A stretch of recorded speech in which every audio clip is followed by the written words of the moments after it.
All right, so welcome back. So today what we're going to be learning is synthetic division with remainders. So it's pretty simple. We know synthetic division. So today all we're going to do is this synthetic division with remainders. It's not too hard of a concept, and I'm sure that y'all were showing me that you can do synthetic division just fine. So I'm sure that you'll be fine at synthetic division with remainders as well. So with synthetic division with remainders, well, let's look at an example problem. So here is the first example. I'm going to have the polynomial, let's say x to the fourth plus 5x to the third minus 11x squared minus 25x plus 29. So the reason we have synthetic division with remainders is because sometimes you'll see a question where it will ask you to divide a polynomial like this by a binomial, and like it doesn't divide evenly. Like I won't get 0 at the end when I do my synthetic division. But sometimes that's okay. The only reason we need to find a 0 at the end is so we can test if something is a 0. But in this example, we have this polynomial, x to the fourth plus 5x to the third minus 11x squared minus 25x plus 29. And I am going to say I will divide this entire thing by x plus 6. So this is the type of thing you're going to see with synthetic division with remainders. You're going to see an entire polynomial divided by one binomial down there, that x plus 6, or like 3x minus 1, or x plus 4. You're going to see something like that. And you're going to have to just do synthetic division, and you only have to do it once. You don't have to test every single number. You just have to do it once. So here's what we're going to do. So the first thing I want to do is figure out what 0 I'm testing. So since this is x plus 6, well, x plus 6, if that's our 0, x plus 6 equals 0, subtract 6 from both sides, x equals negative 6, which means that I am testing negative 6 in this synthetic division here. So I'll set it up. Remember, we are going to have our little box at the top, so I'm going to put negative 6 in that box, and then I'm going to have 1x to the fourth plus 5x to the third minus 11x squared minus 25x plus 29. Then I draw that line underneath there. And the first thing you do is bring down the 1. So you bring down the 1, and then I take the negative 6 in the box times 1. Negative 6 times 1 is negative 6. Then I do 5 minus 6. 5 minus 6 is negative 1. Negative 6 times negative 1 is positive 6. So then I have negative 11 plus 6 is going to be negative 5. Negative 6 times negative 5 is going to be positive 30. And then I have negative 25 plus 30 is going to be positive 5. And then I have the negative 6 in the box times the 5 there. Negative 6 times 5 is negative 30. And 29 minus 30 is negative 1. So all we had to do was test the one thing that it told us to test. We don't have to do anything else. We don't have to test anything else. But now I have these numbers. And remember, when we get these numbers at the bottom and we had that 0 on the end there, so when this number here was a 0, that meant that I could convert this into a new polynomial. But what it's asking me to do is convert this into a new polynomial. So I'm still going to do the same thing. So this is x to the fourth up here. The highest degree here is 4, which means the highest degree of my new polynomial is going to be 3. Because I just take it down by 1. So my new polynomial is going to be, let's see, I have 1x to the third minus 1x squared minus 5x plus 5 But then I have this minus 1 on the end. And what I do with this minus 1 is I'm just going to do plus, and then I put that negative 1 over, and then what was I dividing it by at the beginning? Well, x plus 6. So negative 1 over x plus 6. So this x to the third minus x squared minus 5x plus 5 plus negative 1 over x plus 6 is the solution to x to the fourth plus 5x to the third minus 11x squared minus 25x plus 29 divided by x plus 6. So you are going to see like some weird things going on with these dividing by a specific factor. However, it's just synthetic division. You only got to do it once, and it's pretty simple. So yeah, that's the solution. We will try another example. Like I said, synthetic division, factor, the remainder. Oh, the remainder is basically this like negative 1 there. And if you have the remainder, if you have that negative 1, you just put it over whatever you were dividing by. So it was x plus 6. So it's over x plus 6. All right, so our next example will be, I want to do,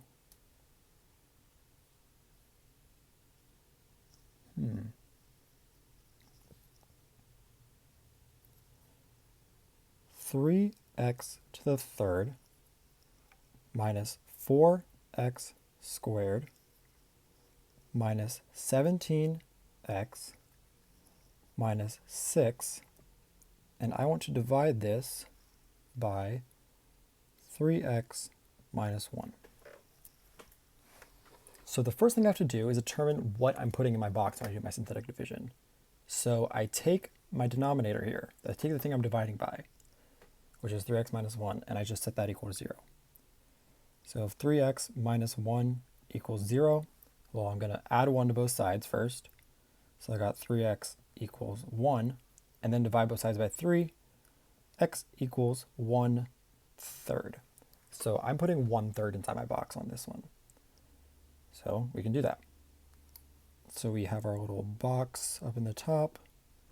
We have 1/3, and then our coefficients here. We have 3x to the third minus 4x squared minus 17x minus 6. And I give myself that line underneath. Bring down the 3. So yeah, the first thing I do is bring down to that 3. And now I have 1/3 times 3. Well, 1/3 times 3, that is going to be 1.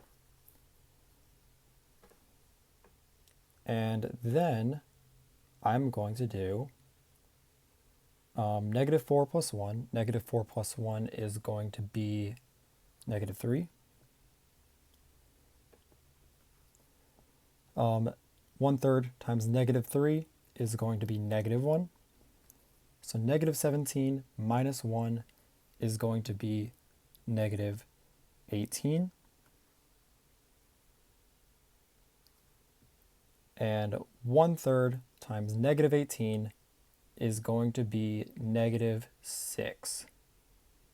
So I have negative 6 minus 6 is negative 12. So when I rewrite this polynomial, I'm going to have, or actually, hold on. There's a trick to this one. And I forgot to mention it at the beginning, or I forgot to mention it beforehand. But what we have so far is correct. Everything there is correct. However, what we want to do is we want to take this 3x minus 1, and we want to, or not take that 3x minus 1, but since it's 3x minus 1, since there's a 3 in front, that means I pulled a 3 out of the factor. But these are still as if it was like a whole number. These are treating it as if my factor is x minus 1/3, but it's not x minus 1/3, it's 3x minus 1. So since we did that, sorry, I'm like trying to get my words together here. So since we have that, since we have the 3x minus 1, that 3 in the front tells me I have to divide these numbers here by 3. So instead of 3, negative 18, and negative 12, I'm going to have 1, -1, -6, and -4, because that's what I get when I divide these numbers by 3. And hold on, let me check something real quick. I just want to make sure, because I know that in some cases that last number, that -12, isn't going to change. And I just want to make sure that this isn't one of those cases. It's been a while since I've done this, sorry. Minus 4x squared minus 17x minus 6. And I will divide that all by 3x minus 1.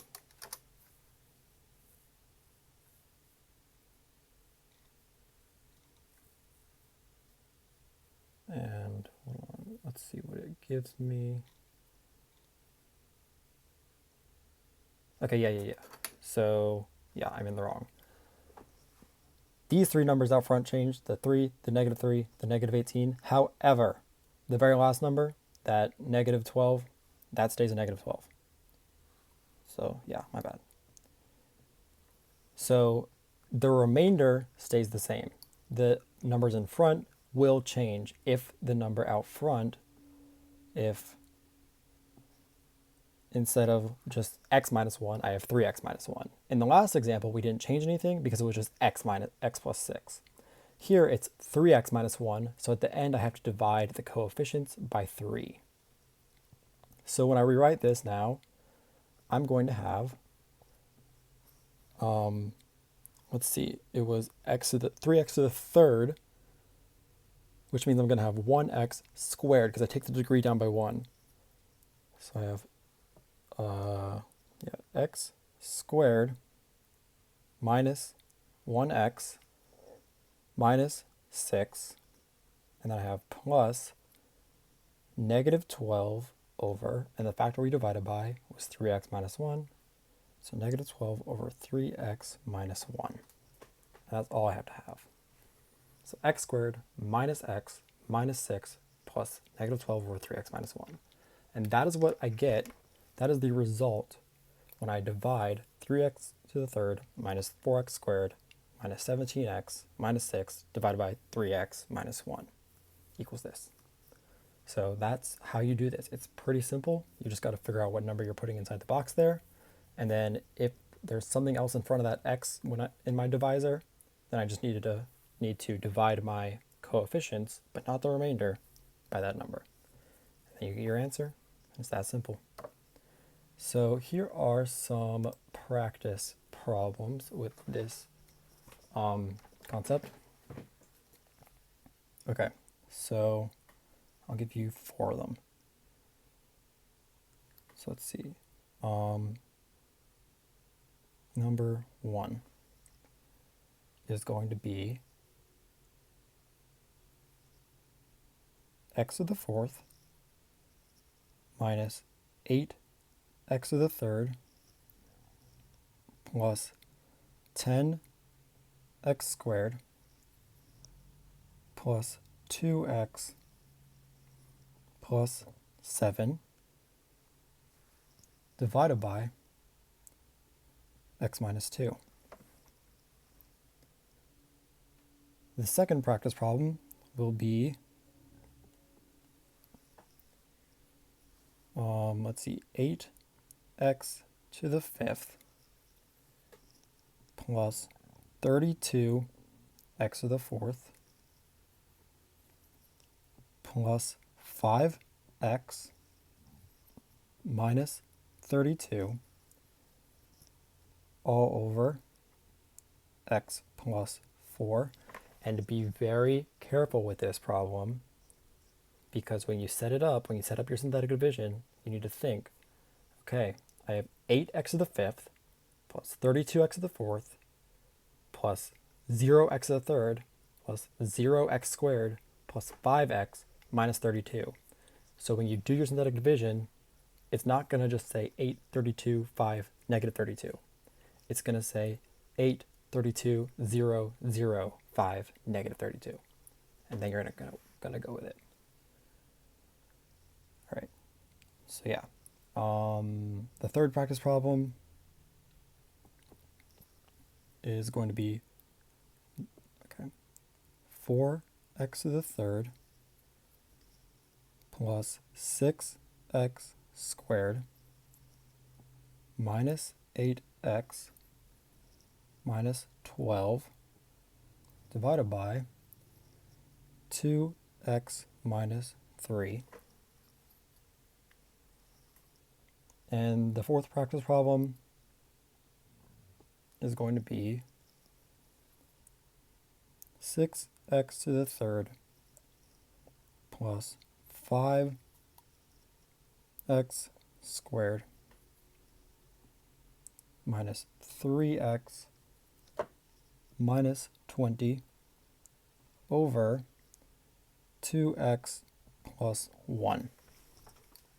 So those are the four problems that I want you guys to work on, that I want you guys to solve. And yeah, just figure out what happens when you divide it. And be careful with what I said on number 2. That's pretty much it. I will post an accompanying Desmos activity or some sort of activity along with it. Probably quizzes, actually, now that I think about it. So yeah, that's all.